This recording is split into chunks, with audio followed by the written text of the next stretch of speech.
Who is Cain's wife?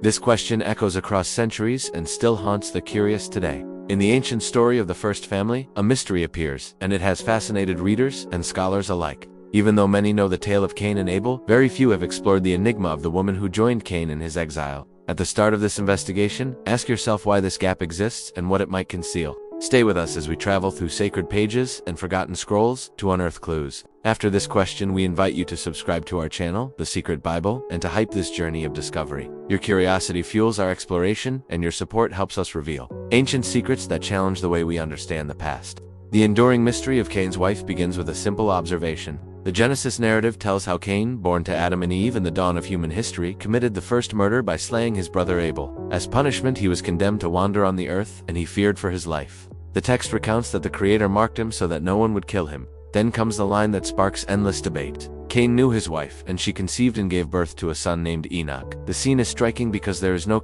mention of women other than Eve in the preceding chapters. A natural question arises. If Cain and Abel were the only children of Adam and Eve at that time, from where did Cain's wife come? This mystery is not just a trivial curiosity. It touches the heart of how we imagine early human population and the transmission of culture. For believers, the absence of detail invites reflection on the completeness of sacred narratives. For skeptics, it provides a point of critique. For everyone, it invites a deeper exploration of ancient texts beyond the familiar verses. The enduring mystery lies not only in the identity of a woman, but in the silence of the narrative and the possibilities hidden behind that silence. To explore this puzzle, we return to the Genesis account. The story of creation, the garden, and the fall introduces Adam and Eve as the first couple. The text notes that they had sons, Cain, Abel, and later Seth. It also states that Adam had other sons and daughters, though it does not name them, nor does it chronicle their lives.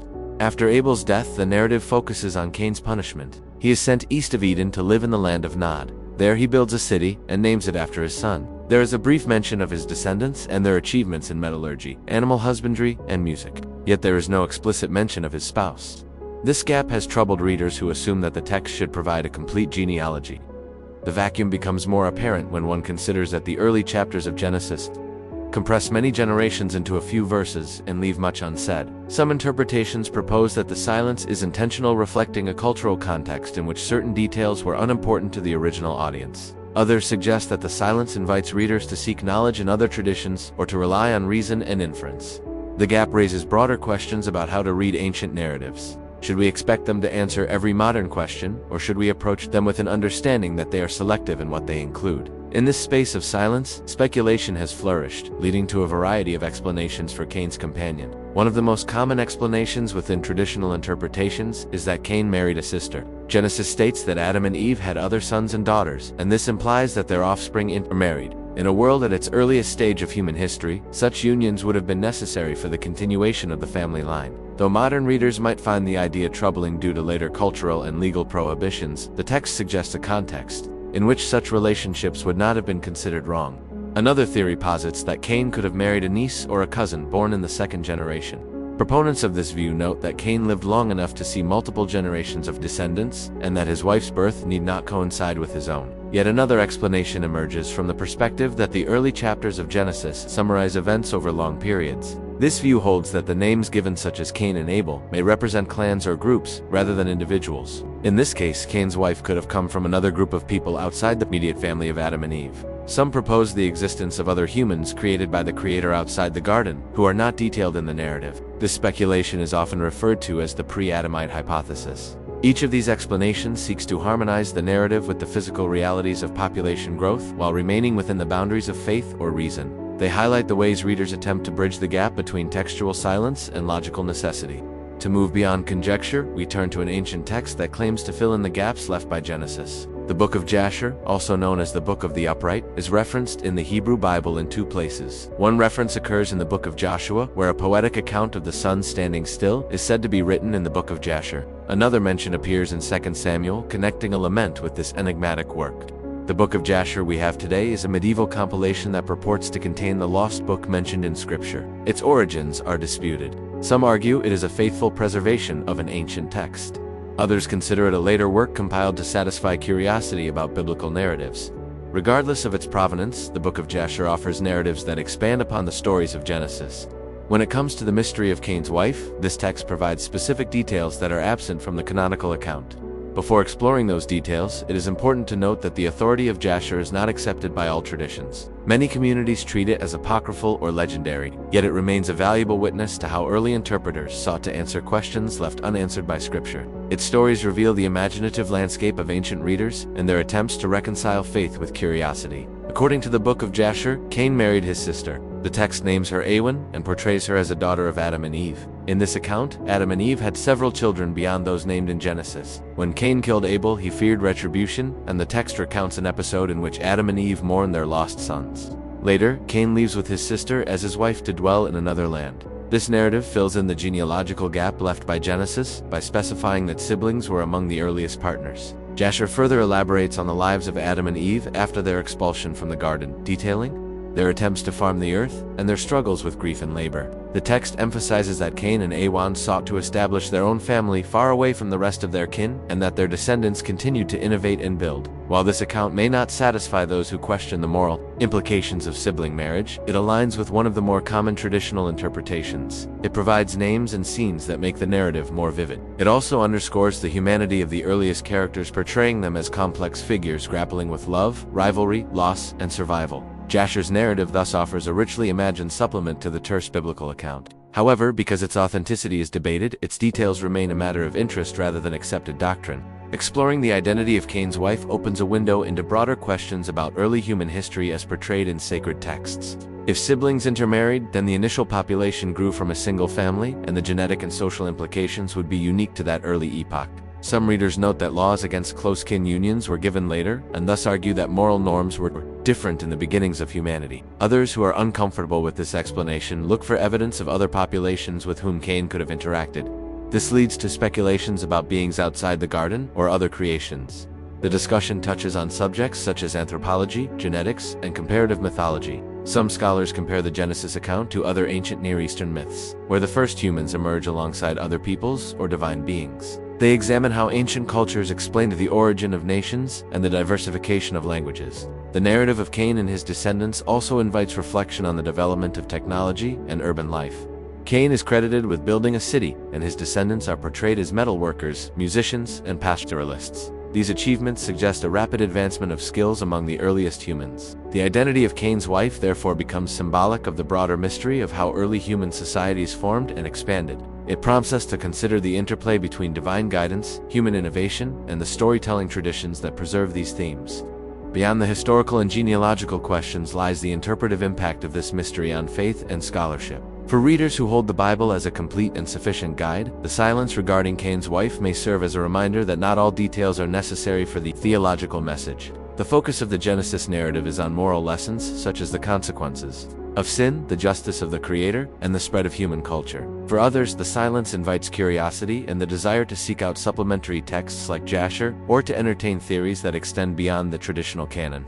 These different approaches reveal how communities engage with ancient literature. Some prefer to stay within the established boundaries of canon, while others embrace a wider range of sources to enrich their understanding. The debate over Cain's wife illustrates the tension between fidelity to Scripture and the openness to external information. It also highlights how mysteries can serve a positive function. They provoke questions and encourage exploration, which can lead to deeper insight. When one contemplates the unknown aspects of early stories, one is invited into a more active relationship with the text. Rather than being a passive recipient of information, the reader becomes an investigator. This process can strengthen faith by deepening engagement or challenge it by raising difficult questions. Either way, the impact of such mysteries is significant. As we conclude this exploration of Cain's wife, we return to the question that started it all. Who was she? We have seen that the canonical text offers little detail, leaving a gap that has generated centuries of speculation. We have examined common explanations within the tradition, noting that siblings or later generations may have intermarried. We have ventured into the Book of Jasher, which provides a more detailed narrative naming Cain's wife and describing their life together. We have considered the broader implications of this mystery for our understanding of early humanity and the way we interpret ancient texts. In the end, the mystery remains unsolved in a definitive sense. This may disappoint those who seek absolute answers, but it also offers a valuable lesson. Some questions remain open, not to frustrate us, but to invite continued reflection. They remind us that the past is complex, and that sacred narratives contain layers of meaning beyond literal details. When we approach these stories with curiosity and humility, we gain new insights into human nature, divine justice, and the interplay between myth and history. The woman who walked with Cain may never be fully known, but the search for her identity enriches our reading of Genesis and encourages us to explore the wider tapestry of ancient wisdom. So we leave you with this invitation. Continue to ask questions, seek knowledge from diverse sources, and join us at The Secret Bible as we delve into more mysteries that illuminate the path between ancient stories and modern understanding. And remember to hype these discoveries so that the community of seekers grows ever larger. Names and genealogies are more than mere labels in ancient narratives. In the early chapters of Genesis, each name carries weight and conveys a message about identity and destiny. The name Cain is associated with acquisition or possession, reflecting Eve's statement that she had gained a man with help from the Creator. Abel's name resonates with the breath or the fleeting nature of life, hinting at his short existence and tragic end. Seth, whose name suggests appointment or substitute, represents the continuation of the human line after the loss of Abel. The use of names in sacred texts often signals the author's intent to teach lessons about character and history. The genealogies that follow are structured to highlight significant figures and to trace the lineage from Adam to Noah and beyond. These lists are not exhaustive but selective, emphasizing themes of blessing, judgment, and covenant. The absence of Cain's wife's name in Genesis may therefore be deliberate. It underscores the focus on Cain's moral journey rather than his domestic life. It also invites readers to reflect on what is recorded and what is omitted. By studying the meaning and placement of names, one gains insight into the literary artistry of the text and the deeper themes it seeks to convey. Looking beyond the Hebrew Bible, one finds that many cultures tell stories of an original couple or a first family. In Mesopotamian myth, the gods create humans to relieve themselves of labor, and the first humans live under the guidance of divine beings. In Greek myth, the world is populated by various races of humans, fashioned by gods who sometimes intermarry with mortals. In Norse tradition, the gods create the first man and woman from driftwood, giving them life and gifts of movement and speech. In these narratives, the origins of humanity are tied to divine action, and the early generations often include characters of extraordinary stature or ability. Some myths speak of giants or demigods whose unions with humans produce heroes or monsters. These cross-cultural stories share motifs such as the emergence of civilization, the introduction of agriculture, and the establishment of social order. They also grapple with the question of how the human race expanded from a small founding population. By comparing these myths with the Genesis account, one gains perspective on the shared human impulse to explain our beginnings. The unanswered questions about Cain's wife echoed the broader mystery of how cultures account for the rapid growth of humanity. The parallels remind us that ancient peoples were keenly aware of the challenges of narrating origins, and that they often used symbolism and allegory to convey truths that transcend literal chronology. The suggestion that Cain married a sister or close relative raises ethical questions when viewed through modern norms. In contemporary society, incest is prohibited due to moral, social, and genetic concerns. However, the cultural and biological context of early human history, as portrayed in sacred texts, was very different. Many interpreters proposed that genetic degeneration had not yet progressed to the point where close kin unions would produce harmful effects. They also note that laws against such unions were not introduced until much later with the giving of Mosaic law. The Book of Leviticus contains clear prohibitions against marrying close relatives, reflecting a shift in ethical expectations as human societies grew and diversified. By the time of these laws, there were enough people to form partnerships without resorting to kin unions. Thus, what may appear immoral by later standards could have been considered normal at the earliest stages of human history. This perspective underscores the importance of understanding cultural context when interpreting ancient narratives. It also invites reflection on how ethical norms evolve over time in response to changes in population, structure, health, knowledge, and social organization. While the thought of sibling marriage may unsettle modern readers, acknowledging these differences allows for a more nuanced appreciation of the text. The Book of Jasher occupies a unique place among extra-biblical writings. Its name suggests righteousness or uprightness, and its existence is attested in earlier scriptures. However, the version available today was first printed in the 18th century in Hebrew and later translated into other languages. Some traditions claim that the original book was written by the patriarchs and preserved through the ages. Others argue that the text we have is a medieval composition drawing on various legends and midrashic traditions. In the 19th century, an English translation of Jasher captured the imagination of readers by providing expanded narratives of biblical events. The book recounts the stories of the patriarchs with elaborate detail, including the adventures of Enoch, the trials of Abraham, and the wars of Jacob's sons. It often attributes actions, motives, and speeches to characters that are absent from the canonical text. Because of these embellishments, some scholars regard it as a creative retelling rather than a historical account. Yet its influence on the interpretation of mysteries such as the identity of Cain's wife is significant. It reflects the desire of later communities to fill in narrative gaps and to preserve oral traditions that may have circulated alongside the written canon. Its history teaches us about the dynamics of canon formation and the hunger for narrative completeness. From an anthropological standpoint, the question of how early human populations expanded is complex. Genetic studies suggest that the effective population size of early Homo sapiens was larger than a single family. This implies that either the Genesis narrative compresses or symbolizes events from a broader human origin story, or that the text focuses on a particular lineage for theological reasons. Some scientists argue that the human species as it exists today emerged from a population that numbered in the thousands rather than two individuals. This does not necessarily negate the theological message of Genesis, but it does challenge literal interpretations of human origins. Anthropologists also study how small groups expand through mechanisms such as exogamy, the practice of marrying outside one's group to form alliances and diversify the gene pool. If early humans practiced exogamy, then the expansion of population would involve contact with other groups. This raises questions about the existence of other communities in the time of Cain. Comparing archaeological evidence with textual narratives reveals that complex societies existed in the ancient Near East, long before the composition of Genesis. These findings invite dialogue between science and scripture. They challenge us to consider how different forms of knowledge can coexist, and inform our understanding of humanity's past. Silence is a powerful literary device in sacred narratives. When an author chooses to omit certain details, it is not always because the information is unknown. Silence can direct attention to what is deemed most important. In the case of Cain's wife, the silence may serve to focus the reader on the moral consequences of his actions, rather than on the logistics of family formation. It may also reflect the priorities of the ancient community for whom the story was told.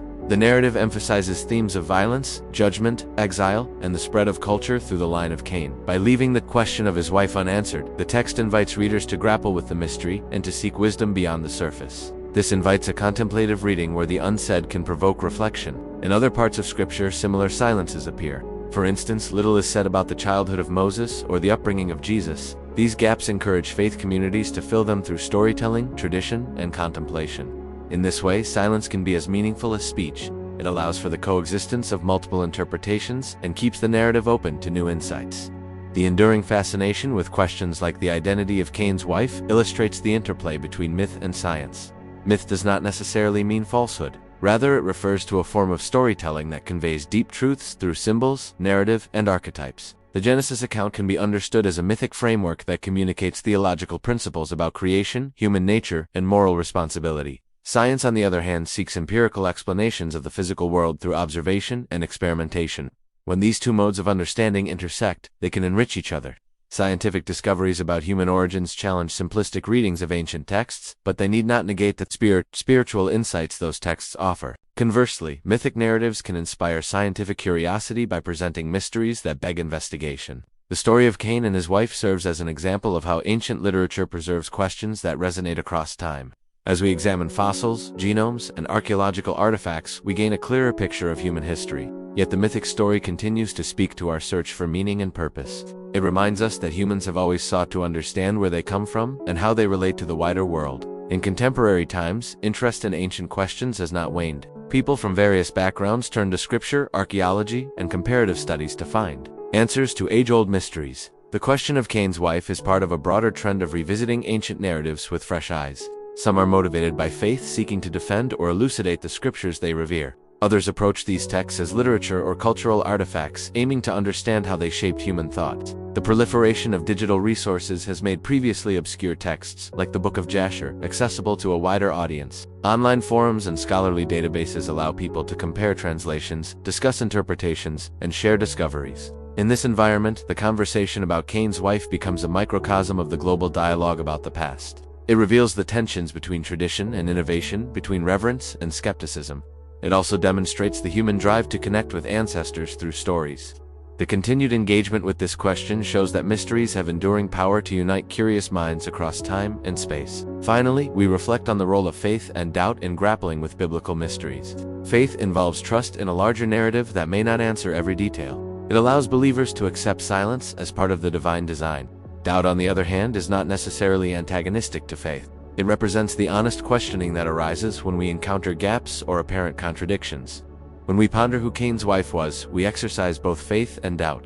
We trust that the text has meaning even if we do not grasp every detail. We also allow ourselves to wonder and to explore possibilities. This balance can strengthen our spiritual life. It encourages humility, recognizing that our knowledge is limited and our interpretations provisional. It also fuels perseverance in study and contemplation. By embracing both faith and doubt, we become more resilient seekers. We can appreciate the richness of ancient narratives and remain open to new insights. The story of Cain, his brother, and his wife becomes a mirror in which we see our own journey of seeking truth. It reminds us that every question, no matter how ancient, invites us to deepen our understanding of the universe and our place within it. The story of Cain is not only about violence and mystery, but also about exile and redemption. After he killed his brother, he was condemned to roam the earth. This wandering symbolizes a rupture from the community and from the presence of the Creator. Yet the narrative also reveals a measure of mercy. Cain fears that others will slay him in revenge, and he receives a mark that protects him. This mark, though enigmatic, signifies that justice and compassion can coexist.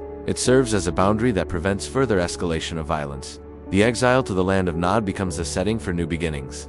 Cain builds a city, a sign that even in exile there is hope for community and creativity.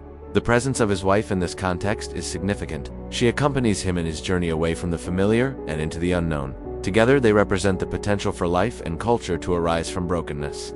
Their union and the birth of Enoch indicate that exile does not end the human story, it transforms it. This theme resonates across scriptures where exile often precedes renewal. The Israelites go into captivity and later return. The disciples scatter after the crucifixion and then gather anew. In each case, the experience of loss and displacement becomes a catalyst for growth. Thus, the question of who Cain's wife was opens onto a larger reflection on how grace operates within judgment and how new relationships emerge in the aftermath of tragedy. The mystery of Cain's wife has inspired artists and writers across centuries. In medieval and Renaissance paintings, Cain is often depicted wandering with a companion, sometimes a woman whose face is obscured. Poets have mused on the solitude of the first murderer and the comfort he might have found in a partner. Novelists have reimagined the lives of these ancient figures, crafting stories that explore the dynamics of guilt, love, and survival. In some reinterpretations, Cain's wife becomes a central figure representing forgiveness or complicity. She may be portrayed as a healer who helps Cain cope with his remorse, or as a voice of conscience urging him to seek redemption. In other works, she embodies the fear and resilience of early women in a world marked by harsh realities. These creative responses highlight how the absence of a name invites imagination. The gap in the record becomes a canvas upon which artists project contemporary concerns about gender, violence, and grace. Music composers have also drawn from the story, producing oratorios and cantatas that give voice to the drama of brotherhood and exile.